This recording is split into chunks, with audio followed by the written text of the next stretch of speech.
அனைவருக்கும் வணக்கம்.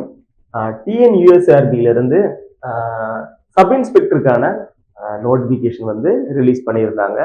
ஸோ இந்த ஆன்லைன் அப்ளிகேஷன் வந்து போயிட்டு இருக்கு. ஸோ எல்லாருமே அப்ளை பண்ணியிருப்பீங்க. ஸோ லாஸ்ட் டேட் வர்றதுக்கு முன்னாடியே சீக்கிரமா அப்ளை பண்ணிருங்க. அதே மாதிரி இந்த சப் இன்ஸ்பெக்டர் எக்ஸாமுக்கு எல்லாருமே வந்து தயாராகிட்டு இருக்கீங்க. அதாவது ஒரு ஃபுல் ஃபோக்கஸ்டா படிச்சுட்டு இருப்பீங்க. ஓகே, உங்களுக்கான ஒரு நற்செய்தி என்ன அப்படின்னா, நம்மளுடைய அகாடமில இருந்து புதுசா ஒரு டெஸ்ட் சீரீஸ் வந்து கண்டக்ட் பண்றதாக இருக்கும். ஸோ அந்த டெஸ்ட் சீரீஸ் வந்து கமாண்டோ டெஸ்ட் சீரீஸ் அப்படின்னு சொல்லிட்டு பேர் வச்சிருக்கோம். ஓகேவா? ஸோ இந்த டெஸ்ட்ல வந்து என்னென்ன இருக்க போகுது, இதோட டீட்டெயில், யாரெல்லாம் அப்ளை பண்ணலாம், அதாவது யாரெல்லாம் இந்த டெஸ்ட்டை அக்சஸ் பண்ணலாம் அப்படின்ற எல்லா டீட்டெயிலுமே நான் உங்களுக்கு சொல்ல போறேன். ரைட்டா? சரி, இப்போ இந்த எஸ்ஏ எக்ஸாம்ல நமக்கு ரெண்டு பார்ட் இருக்கும். பார்ட் 1, பார்ட் 2ன்னு இருக்கும். பார்ட் 1 வந்து எலிஜிபிலிட்டி, அதாவது தமிழ் எலிஜிபிலிட்டி டெஸ்ட் இருக்கும். பார்ட் 2ல வந்து மெயின் எக்ஸாமினேஷன் நடக்கும். அதாவது மெயின் எக்ஸாமினேஷன் பார்ட் 2 தான் வந்து காலையில நடக்கும். அதுக்கடுத்து ஆஃப்டர்நூன் வந்து பார்ட் 1ல இருக்கக்கூடிய தமிழ் எலிஜிபிலிட்டி டெஸ்ட் நடக்கும். இது வந்து நம்ம ஒரிஜினலா எஸ்ஏ எக்ஸாம்ல நடக்கக்கூடியது. ரைட்டா?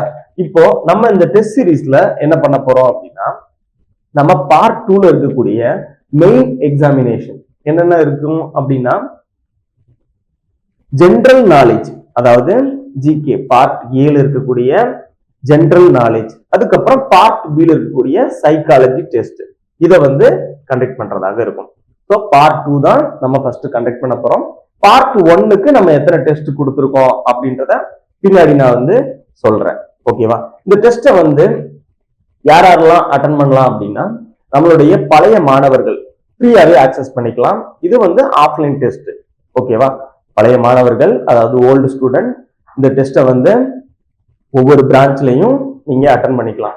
என்ன பண்ணணும் அப்படின்னா, ஒவ்வொரு பிரான்ச், நீங்க எந்த பிரான்ச்ல படிச்சீங்களோ அந்த பிரான்ச்சுக்கு நீங்க ரெஜிஸ்டர் பண்ணிடணும். முன்னாடியே முன்பதிவு செஞ்சிடணும். ரைட்டா? உங்களுடைய பேரை முன்பதிவு செஞ்சிருங்க. அப்பதான் உங்களுக்கு வந்து இந்த டெஸ்ட்டை ஆக்சஸ் பண்றதுக்கு உங்களுக்கு கொடுப்பாங்க. ரைட்டா? இந்த டெஸ்ட்டை ஆஃப்லைன் தான் போட முடியும், ஓல்டு ஸ்டூடெண்ட் அனைவரும். சரியா? பழைய மாணவர்கள் எல்லாருமே ஆஃப்லைன்ல தான் டெஸ்ட் போட முடியும். புது மாணவர்கள், இப்ப புதுசா நான் ஜாயின் பண்ணணும் அப்படின்னு சொல்றவங்க பாடசாலையை கான்டாக்ட் பண்ணி உங்களுக்கு இந்த டெஸ்ட்டை எப்படி ஆக்சஸ் பண்றதுன்றத தெரிஞ்சுக்கோங்க. ஸோ பாடசாலை நம்பரும் உங்களுக்கு கொடுத்துருப்பாங்க. இந்த புது ஸ்டூடெண்ட் எல்லாருமே வந்து ஆன்லைன்ல தான் அட்டன் பண்றது மாதிரி இருக்கும். ஓகேவா? ரைட். இந்த டெஸ்ட் சீரீஸ்ல என்னென்ன கொடுத்துருக்கோம், எப்ப ஸ்டார்ட் பண்றோம், இந்த எல்லா விஷயமுமே நான் வந்து ஒவ்வொன்னா அப்படியே சொல்லிட்டு வரேன். ரைட்டா?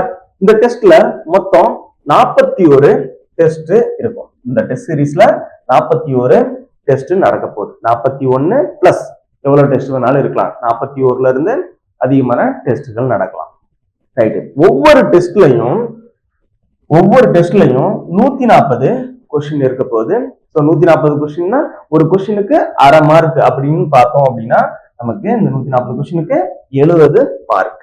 அதுக்கடுத்து இந்த டெஸ்ட் எவ்வளவு நேரம் நடக்கும் அப்படின்னா 2.5 மணி நேரம். நம்ம மெயின் எக்ஸாமினேஷன்ல எவ்வளவு டைம் கொடுத்துருக்காங்களோ, டிஎன்யூஎஸ்ஆர்பி போர்டு என்ன கொடுத்துருக்காங்களோ அதே டைம் தான் நம்மளும் ப்ரொவைட் பண்ணியிருக்கோம். 2.5 மணி நேரம் இந்த எக்ஸாம் நடக்கும். சரியா? இந்த டெஸ்ட் சீரீஸ் எப்ப ஸ்டார்ட் ஆகுது அப்படின்னா 26/4/2025 வரக்கூடிய 26ஆம் தேதி சனிக்கிழமை வந்து ஒவ்வொரு பிரான்ச்லயும் ஸ்டார்ட் பண்றோம். என்னென்ன நாள் நடக்குது அப்படின்னா, ஒவ்வொரு புதன்கிழமை, சனிக்கிழமை, வெனஸ்டே அண்ட் சாட்டர்டே வந்து நம்ம கண்டக்ட் பண்ண இருக்கோம். ரைட்டா? ஆஃப்லைன் மோட்ல கண்டக்ட் பண்ண இருக்கோம். ஒவ்வொரு வெனஸ்டேயும் சாட்டர்டேயும் டெஸ்ட் கண்டக்ட் பண்ணுவோம். ரைட்.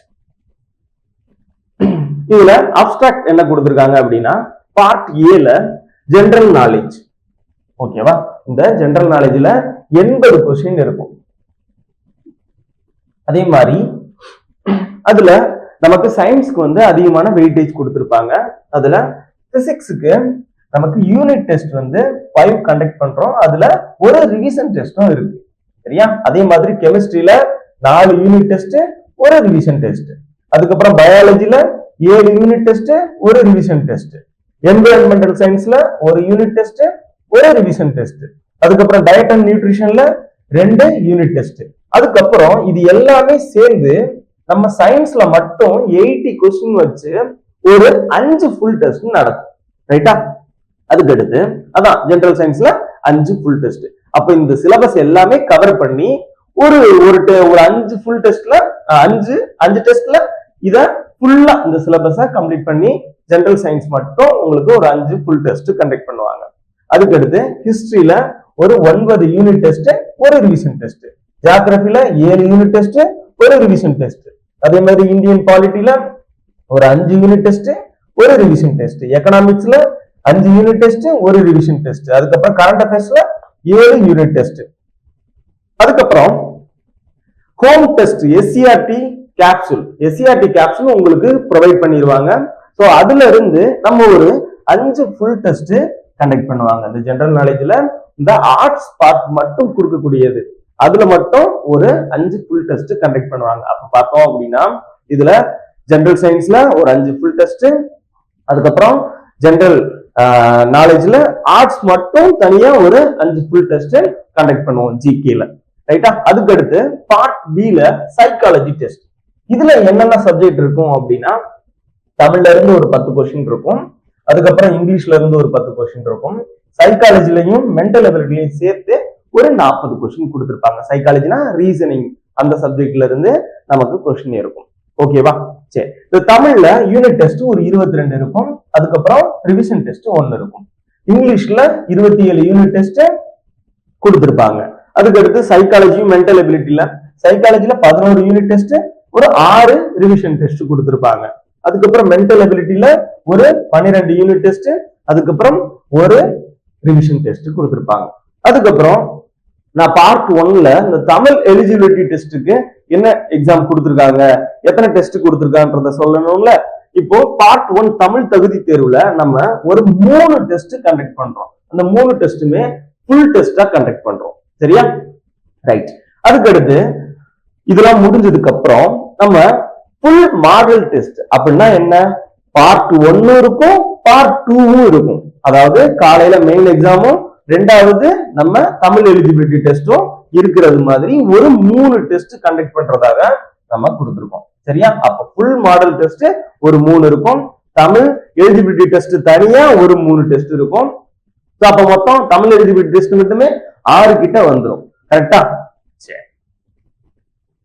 சோ எல்லாமே நான் உங்களுக்கு கிளியரா சொல்லிட்டேன், எத்தனை டெஸ்ட் நம்ம கண்டக்ட் பண்றோம் அப்படின்றத சொல்லிட்டோம். அதுக்கப்புறம் எக்ஸாம் பேட்டர்ன் எல்லாமே உங்களுக்கு கொடுத்துருக்காங்க. ஸோ இது எல்லாத்தையுமே நீங்க பாத்துக்கலாம். அதுக்கப்புறம் குவாலிஃபிகேஷன், அதுக்கப்புறம் ஒவ்வொரு கோட்டாஸ்க்கு என்னென்ன பெர்சன்டேஜ்ல கொடுத்துருக்காங்க அப்படின்றத நம்ம டீடைல்ஸா இங்க கொடுத்துருக்காங்க. ஸோ இந்த பிடிஎஃப் வந்து உங்களோட டிஸ்கிரிப்ஷன்ல கொடுத்துருப்போம். ஸோ நீங்க வந்து அக்சஸ் பண்ணி பார்த்துக்கலாம். ரைட்டா? ஓகே. ப்ரீவியஸ் இயர் கொஸ்டின்ல என்னென்ன எந்தெந்த சப்ஜெக்ட்டுக்கு வெயிட்டேஜ் கொடுத்துருக்காங்க, அதே மாதிரி இருக்கக்கூடிய டீடைல்ஸ் எல்லாமே இதுல கொடுத்துருக்காங்க. ஸோ எல்லாத்தையுமே ரீட் பண்ணிக்கோங்க. ஸோ இந்த கமாண்டோ டெஸ்ட் சீரீஸை அட்டன் பண்ணி நீங்களும் இந்த எஸ்ஐ தேர்வுல வந்து வெற்றி பெற வாழ்த்துக்கள். சுரேஷ் IAS அகாடமி, வெற்றியின் முகவரி.